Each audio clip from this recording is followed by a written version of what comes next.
देखने की जरूरत नहीं है, उसको मालूम है कि ये पॉसिबल है। मैंने जो आपको होमवर्क कहा था तो उसका क्या प्रोग्रेस हुआ है? और आपसे बात करते वक्त सर पीछे जो मेरे ये जंग था सर, तिरंगा लगाया था ये वही तिरंगा है। और आप मूंग और मेथी का प्रयोग का क्या है? बहुत अच्छा है सर। मेरे ही क्रूमेट जो मेरे साथ थे साइन करवा के लिख के लेके गए हैं कि जब भी आपका गगनयान जाएगा आप हमें इनवाइट करेंगे और लॉन्च के लिए जल्दी से जल्दी हमें आपके व्हीकल में बैठ के जाना है।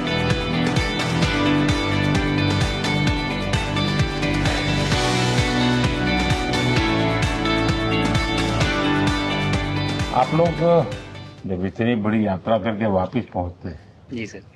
काफी कुछ चेंज फील होता होगा। जस्ट मैं समझना चाहता हूँ वो किस प्रकार से अनुभव करते हैं आप लोग? सर जब ऊपर भी जाते हैं तो वहाँ का जो वातावरण है, एनवायरनमेंट है, वो अलग है, ग्रेविटी नहीं है। आप जाते हैं उसमें तो सीटिंग अरेंजमेंट वैसा ही रहता है जो वैसे ही रहता है सर। और पूरे 23-24 घंटे उसमें निकालना पड़ता है। हाँ सर, लेकिन एक बार जब आप अंतरिक्ष में पहुंच जाते हैं तो आप सीट खोल के, अपना हार्नेस खोल के आप उसी कैप्सूल में आप मूव अराउंड आप जा सकते हैं, इधर उधर चीजें कर सकते हैं। इतनी जगह है उसमें? बहुत तो नहीं है सर, लेकिन थोड़ी बहुत है। मतलब आपका फाइटर जेट का कॉकपिट है उससे तो ज्यादा अच्छा है। उससे तो ज्यादा अच्छा है सर। बट पहुंचने के बाद सर काफी कुछ चेंजेस होते हैं, जैसे पूरा आपका हार्ट स्लो हो जाता है, तो वो कुछ बदलाव होते हैं और वो फिर लेकिन 4-5 दिन में बॉडी आपकी यूज टू हो जाती है, वहां आप नॉर्मल हो जाते हैं। और फिर जब वापस आते हैं तो फिर वही दोबारा से वही सारे चेंजेस आप मतलब चल नहीं सकते वापस आते हैं तो चाहे आप कितने भी स्वस्थ हो। मुझे बुरा नहीं लग रहा था, मैं ठीक था, लेकिन फिर भी जब पहला कदम रखा तो मैं मतलब गिर रहा था तो लोगों ने पकड़ रखा था मुझे। फिर दूसरा तीसरा, हालांकि मालूम है कि चलना है, लेकिन वो ब्रेन जो है वो उसको टाइम लगता है सर वापस समझने में कि अच्छा अब ये नया एनवायरनमेंट है, नया वातावरण है। यानी सिर्फ बॉडी का ट्रेनिंग नहीं है, माइंड का ट्रेनिंग ज्यादा है। माइंड का ट्रेनिंग है सर। बॉडी में ताकत है, मांसपेशियों में ताकत है, लेकिन वो ब्रेन की रीवायरिंग होनी है, उसको दोबारा से ये समझना है कि ये नया एनवायरनमेंट है। अब इसमें आपको चलने के लिए इतनी ताकत लगेगी या इतना एफर्ट लगेगा, वो वापस से समझते हैं सर। सबसे ज्यादा समय से वहां कौन था? कितने समय का? इस समय सबसे ज्यादा समय लोग एक टाइम पे करीब 8 महीने तक लोग रह रहे हैं सर। इसी मिशन से शुरू हुआ है कि 8 महीने तक रहेंगे। अभी वहाँ जो लोग मिले आपको? हाँ, उनमें से कुछ लोग हैं जो कि दिसंबर में वापस आएंगे। और आप मूंग और मेथी का प्रयोग का क्या है? बहुत अच्छा है सर। मैं इस बात से बहुत सरप्राइज था कि लोगों को इसके बारे में पता नहीं था, इन चीज़ों के बारे में। फूड बहुत बड़ा चैलेंज है सर एक स्पेस स्टेशन पे। जगह कम है, कार्गो महंगा है, आप कम से कम जगह में ज़्यादा से ज़्यादा कैलोरी और न्यूट्रिशन आपको पैक करने की हमेशा कोशिश रहती है। और हर तरह से प्रयोग चल रहे हैं सर। और इनको उगाना बहुत सिंपल है, बहुत ज़्यादा रिसोर्स नहीं चाहिए स्पेस स्टेशन में। छोटा सा एक आप डिश में थोड़ा सा पानी डाल के उनको छोड़ दीजिए और वो बहुत अच्छे से 8 दिन बाद वो स्प्राउट होना शुरू हो गए थे सर। स्टेशन में ही मुझे देखने को मिले। तो हमारी जो ये टिपिकल जो हमारे कंट्री के जो ये जो सीक्रेट्स हैं, मैं बोलूंगा सर, जैसे ही हमें ये मौका मिला कि हम माइक्रोग्रेविटी रिसर्च में पहुंच पाए, ये वहां पहुंच गई। और क्या पता कि ये हमारी फूड सिक्योरिटी प्रॉब्लम को सॉल्व करें, जो कि एस्ट्रोनॉट्स के लिए तो एक तरह से है ही सर स्टेशन में, लेकिन अगर वहां सॉल्व होती है तो ये पृथ्वी पे भी लोगों के लिए फूड सिक्योरिटी की प्रॉब्लम सॉल्व करने में हमारी मदद कर सकती है। पहला एक बार कोई भारतीय आया जी सर, तो भारतीय को देख करके उनके मन में क्या रहता है, क्या पूछते हैं, क्या बात करते हैं ये बाकी जो दुनिया के देश के लोग होते हैं? जी सर, मेरा पर्सनल अनुभव जो रहा है सर पिछले 1 साल में, मैं तो जहां भी गया, जिससे भी मिला, सभी लोग बहुत खुश हुए मुझसे मिलके, बहुत एक्साइटेड थे बात करने में, आके मुझसे पूछने में कि मतलब आप लोग क्या कर रहे हैं, कैसे कर रहे हैं। और सबसे बड़ी बात ये थी कि सबको इसके बारे में मालूम था कि भारत स्पेस के क्षेत्र में क्या कर रहा है, सबको इस बारे में जानकारी थी। और सब मुझसे ज्यादा तो कई लोग थे जो गगनयान के बारे में इतना एक्साइटेड थे, जो आके मुझसे पूछ रहे थे कि आपका मिशन कब जा रहा है। एंड मेरे ही क्रूमेट जो मेरे साथ थे मुझसे साइन करवा के लिख के लेके गए हैं कि जब भी आपका गगनयान जाएगा आप हमें इनवाइट करेंगे और लॉन्च के लिए, और उसके बाद जल्दी से जल्दी हमें आपके व्हीकल में बैठ के जाना है। तो मुझे लगता है सर कि बहुत ज्यादा उत्साह है। ये सारी आपको टेक जीनियस के रूप में बुलाती थी, क्या कारण?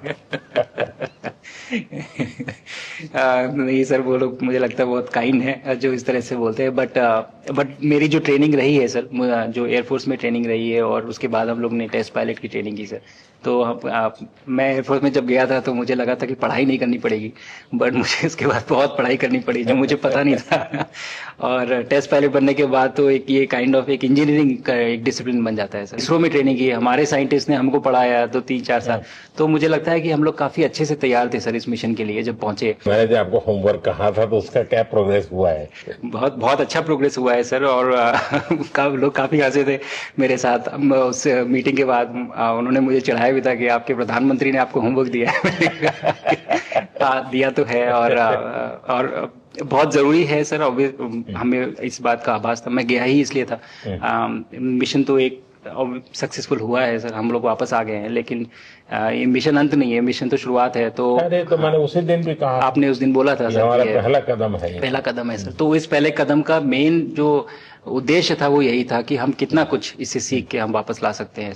लेकिन सबसे बड़ा काम होगा हमारे सामने, एक बहुत बड़ा एस्ट्रोनॉट का पूल होना चाहिए हमारे पास सर। हमारे सामने 40-50 लोग सर रेडी इस प्रकार का सर। अब तक तो शायद बहुत कम बच्चों के मन में होता होगा, हाँ यार ये कुछ अच्छा है सर। लेकिन अब आपके आने के बाद शायद वो विश्वास भी बहुत बढ़ेगा, आकर्षण भी बढ़ेगा। सर जब मैं छोटा था, राकेश शर्मा सर पहली बार गए थे 1984 में, पर एस्ट्रोनॉट बनने का सपना कभी मेरे मन में नहीं आया, क्योंकि हमारे पास कोई प्रोग्राम नहीं था, कुछ भी नहीं था सर। बट मैं जब इस बार गया सर स्टेशन में, तो 3 बार मैंने बच्चों से बात की। एक बार लाइव इवेंट था सर, और 2 बार रेडियो के थ्रू उनसे बात हुई। और तीनों इवेंट में सर एक बच्चा था हर इवेंट में जिसने पूछा कि सर मैं कैसे एस्ट्रोनॉट बन सकता हूँ। तो मुझे लगता है कि ये अपने आप में हमारे देश के लिए बहुत बड़ी सफलता है सर, कि आज के भारत में वो उसको सपने देखने की जरूरत नहीं है, उसको मालूम है कि ये पॉसिबल है, हमारे पास ऑप्शन है और हम बन सकते हैं। और आपने जैसा कहा सर कि ये जिम्मेदारी है मेरी, मुझे लगता है मुझे बहुत मौका मिला कि मैं अपने देश का रिप्रेजेंट कर पाया हूँ, और अब ये मेरी जिम्मेदारी है कि अब मैं ज़्यादा से ज़्यादा लोगों को यहाँ तक पहुँचाऊँ।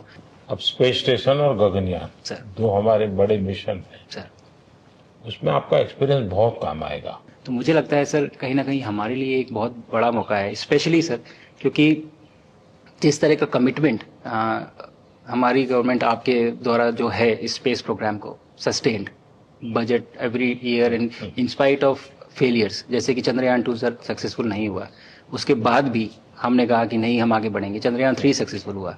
ऐसे ही फेलियर होने के बाद भी अगर इतना सपोर्ट मिल रहा है और ये पूरी दुनिया देख रही है सर, तो कहीं ना कहीं सर हमारी इस समय क्षमता भी है और इस समय पोजीशन भी है, तो हम यहाँ पे एक लीडरशिप रोल एक्वायर कर सकते हैं सर। और एक बहुत बड़ा एक टूल होगा अगर एक ऐसा स्पेस स्टेशन जो लेड बाय भारत बट बाकी लोग आके उसका हिस्सा बने। मैंने सुनी सर आपने जो आत्मनिर्भरता इन स्पेस मैन्युफैक्चरिंग वाली आपने बात की थी सर, तो ये सारी चीजें एक ही तरह से जुड़ी हुई है। जो विजन आपने जो अभी दिया है हमें ये गगनयान का और बैस का और फिर मून लैंडिंग का सर, बहुत बड़ा ड्रीम है सर। हम अगर आत्मनिर्भर बन के करेंगे तो अच्छा करेंगे। बिल्कुल सर।